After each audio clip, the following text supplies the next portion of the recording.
आमदार भास्कर जाधव आणि विनय नातू यांच्यात वार पलटवार बघायला मिळतात। विनय नातू सुसंस्कृत नाही तर विकृत हे मी महाराष्ट्राला दाखवणार असल्याचं भास्कर जाधव यांनी म्हणत माजी आमदार विनय नातू यांच्यावर टीका केली आहे। तुम्ही सभेत किती विकृत बोलता याचा अभ्यास करा। विनय नातू यांनी भास्कर जाधवांवर जोरदार पलटवार केला आहे। जनता पार्टीच्या विश्वगुरूच्या फोटोच्या बॅनर खाली ज्या पद्धतीने शिवीगाळीची भाषा ही वापरली गेली आहे, निवडणुकीला तोंड फुटू दे।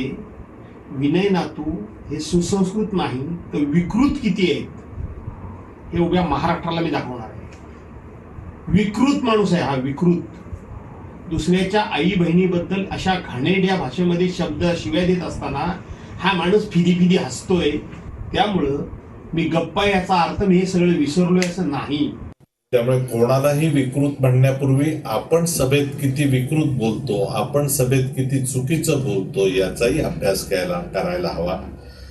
नवरात्रच आहे, तुरुंबवच्या शारदा देवीच्या मंदिरात याच पद्धतीनं भाषा आणि शिवराळ शब्द वापरून ज्यांनी मंदिरात धुडगूस घातला तो त्यांचा विकृतपणा लपवण्यासाठी दुसऱ्याला विकृत म्हणायची ही प्रवृत्ती आता बंद केली पाहिजे।